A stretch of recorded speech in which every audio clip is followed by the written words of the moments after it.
Ya baik, terima kasih semuanya. Assalamualaikum warahmatullahi wabarakatuh. Ya, eh, di dalam materi hari ini, Ibu akan membahas tentang kejenuhan dalam belajar. Nah, sebelum kita masuk ke materi, Ibu mau nanya dulu nih, menurut kalian kejenuhan itu apa sih? Kejenuhan atau bosan? Itu menurut kalian itu apa sih? Noya Roniawati, coba. Apa sih yang dimaksud dengan jenuh? Ya Bu, saya Bu. Eh, Mungkin jawaban saya singkat, padat, jelas, dan simpel Bu. Bosan atau jenuh, kayaknya lebih ke males kali ya Bu ya. Kalau menurut Nah, saya sih. iya, betul sekali. Coba yang tadi Cynthia, apa Anissa? Anissa sudah angkat tangan nih, berarti udah tahu nih jawabannya apa ya berarti ya. Kira-kira apa menurut Anissa? Baik Bu, saya coba jawab ya. Kalau menurut saya itu bosan atau jenuh itu tidak suka lagi karena udah terlalu sering melakukan hal itu sih Bu. Ya, betul sekali. Baik, terima kasih atas jawabannya. Semua jawabannya itu benar. Jadi bosan itu adalah keadaan di mana individu itu tidak ingin melakukan hal yang sama secara berulang-ulang. Ya enggak? Kalian pernah nggak ngerasa bosan? Atau jenuh gitu sama sesuatu hal seperti belajar gitu? Pernah nggak? Pernah banget Bu. Nah, oke, Sering kalau Bu. kayak gitu, nah pasti ya setiap orang pasti pernah ya merasakan jenuh ya. Tapi menurut kalian nih, belajar itu apa sih? Apa sih yang dimaksud dengan belajar menurut kalian? Coba dari Cynthia.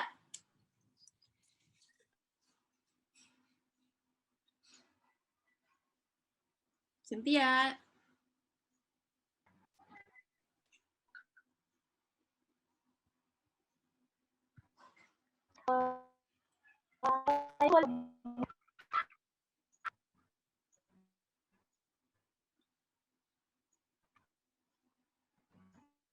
Ya, sepertinya sinyal Cynthia lagi kurang baik. Oke, kalau gitu dari Coe Roniawati, coba silakan. Apa sih yang dimaksud dengan belajar menurut Coe Roniawati? Kalau dari pengalaman saya yang selama ini saya alami, saya jalani, kayaknya menurut saya belajar itu adalah perubahan perilaku berkat pengalaman ya Bu ya.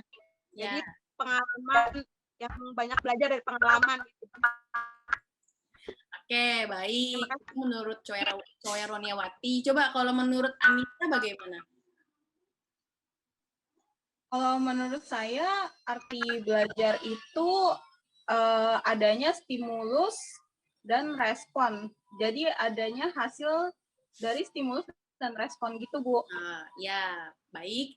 Betul sekali semua jawabannya. Jadi belajar itu adalah suatu proses kepribadian di mana dari seseorang yang tadinya tidak tahu menjadi tahu. Itu ya belajar tuh. Nah, jadi masuk ke dalam materi hari ini kan kita membahas tentang kejenuhan dalam belajar. Nah, jadi hasil rangkap dari semuanya itu, kebosanan dalam belajar itu ngerangkum nih dari pengertian bosan dan jenuh gitu. Jadi menjadi satu sehingga terdapat penjelasan kejenuhan dalam belajar itu adalah rentang waktu tertentu yang digunakan dalam belajar tapi tidak mendapatkan hasil yang maksimal. Contohnya kayak misalkan belajar matematika. Kalian misalkan dari hari Senin, Selasa, Rabu, Kamis, itu kan belajar matematika terus. Karena kan kalian anak IPA nih.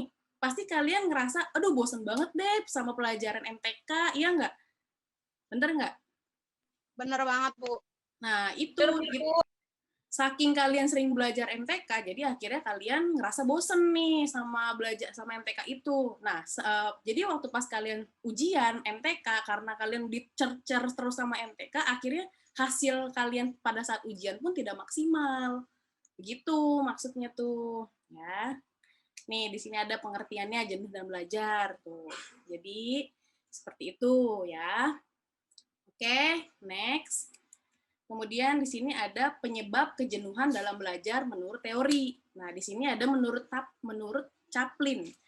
Kejenuhan belajar itu apabila ia telah kehilangan konsolidasi konsolidasi dari satu tingkat keterampilan tertentu sebelum siswa tertentu sampai pada tingkat keterampilan berikutnya. Selain itu, kejenuhan juga dapat terjadi karena proses belajar siswa telah sampai pada batas kemampuan jasmaniahnya karena bosan dan keletihan. Gitu ya. Lalu next. Di sini ada beberapa penyebab kejenuhan dalam belajar. Coba, menurut kalian nih, kejenuhan dalam belajar itu kira-kira ada apa aja sih? Yang pertama, dari Choi Roniawati deh. Apa sih penyebab kejenuhan dalam belajar tuh? Aduh, saya mau Bu. Saya belum mikir nih, Bu. Coba saya jawab ya, Bu ya. Jawab saya. saja, tidak apa-apa. Penyebab kejenuhan itu menurut saya sih, kalau saya lagi belajar tuh tergantung mata pelajarannya nih, Bu. Jenis mata pelajarannya. Nah, mata pelajarannya apa dulu nih? Kalau yang buat saya seneng, kayak fisika gitu, saya semangat, Bu. Tapi kalau kayak kimia, aduh, saya bosen deh, jenuh. Gitu, Bu. Oh, jadi tergantung jenis mata pelajarannya. Oh gitu. Jadi Coya lebih senang belajar fisika ya kalau gitu ya dibanding kimia. Iya, Bu. Bagus sekali kalau gitu. Coba kalau menurut Anissa bagaimana? Apa sih penyebab kejenuhan dalam belajar?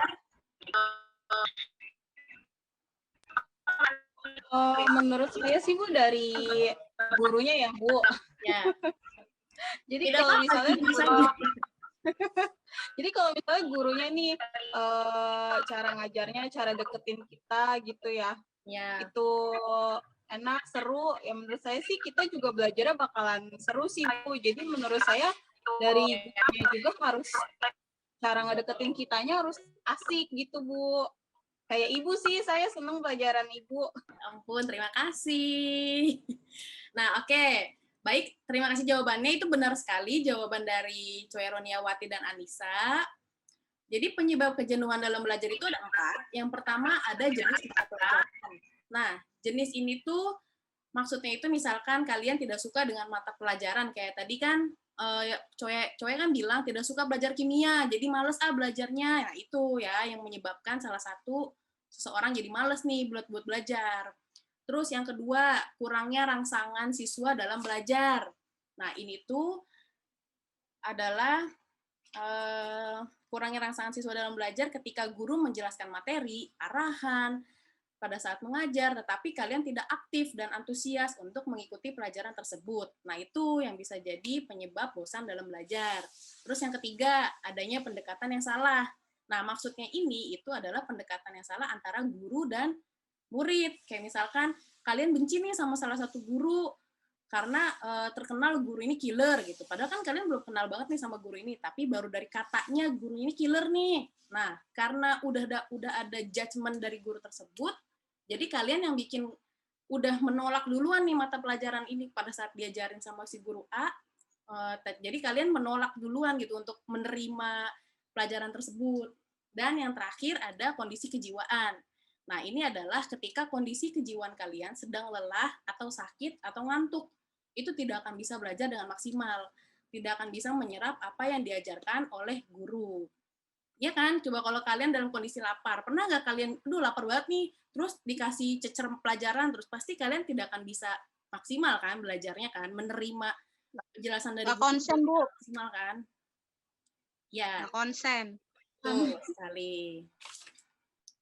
Terus next di sini ada cara mengatasi kejenuhan dalam belajar. Nah di sini ada 4 cara mengatasi kejenuhan. Yang pertama, yaitu buat kelompok belajar. Jadi, selain bisa mengurangi rasa jenuh belajar dengan teman-teman dalam satu kelompok, juga bisa lebih efektif nih, karena kalian tuh bisa mengerjakan tugas bersama-sama.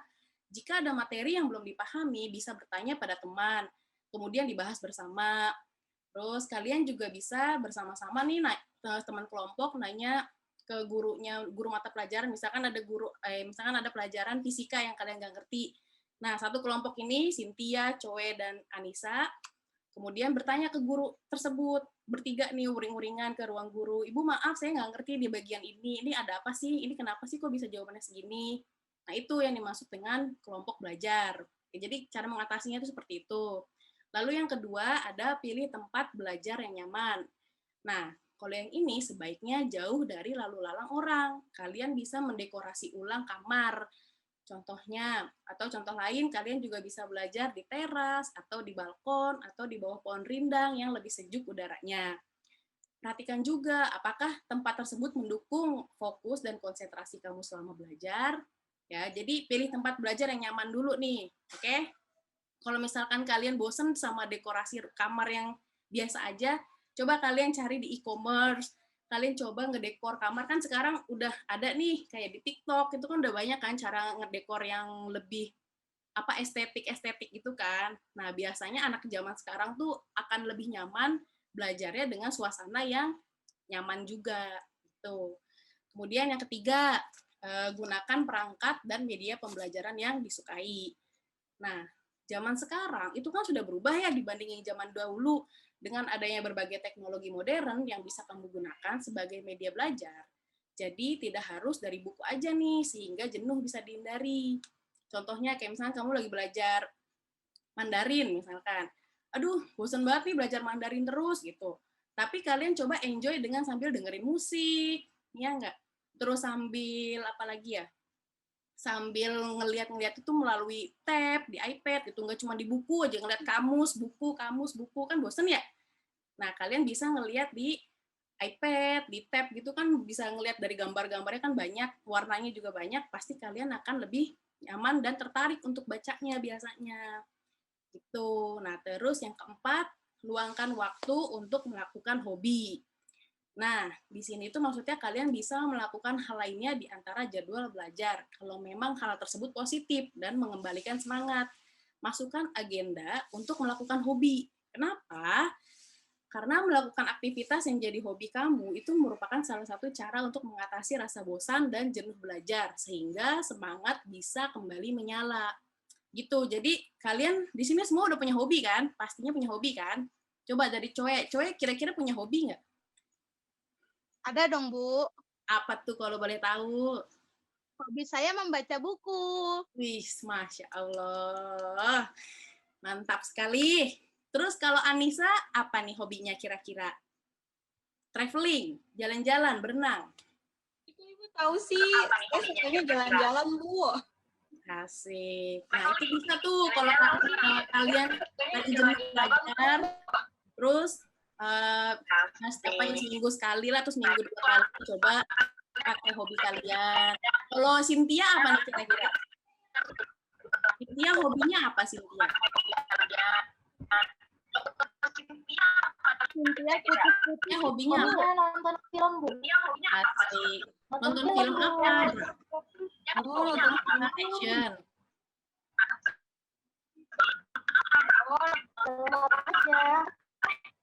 Apa?